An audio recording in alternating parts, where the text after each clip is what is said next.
আসসালামু আলাইকুম বন্ধুরা। হিন্দি শব্দ, বাংলায় যেগুলি হিন্দি শব্দ ব্যবহার হয় সেগুলি হচ্ছে আচ্ছা, বাচ্চা, ওজন, আন্দাজ, ঝুটা, চানাচুর, জিলাপি, স্টক, ভরসা, চালু, বিহার, হামবড়া, সাথী।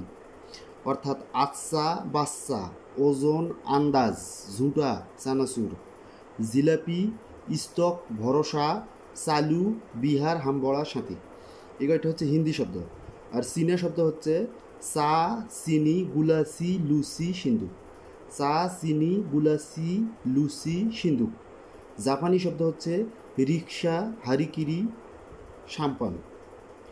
রিক্সা, হারিকিরি, সাম্পান এগুলো হচ্ছে জাপানি শব্দ। বর্মী শব্দ হচ্ছে লুঙ্গি, ফুঙ্গি, লামা। লুঙ্গি, ফুঙ্গি, লামা। গুজরাটি শব্দ হচ্ছে খদ্দর, হরতাল। খদ্দর, হরতাল। ধন্যবাদ বন্ধুরা।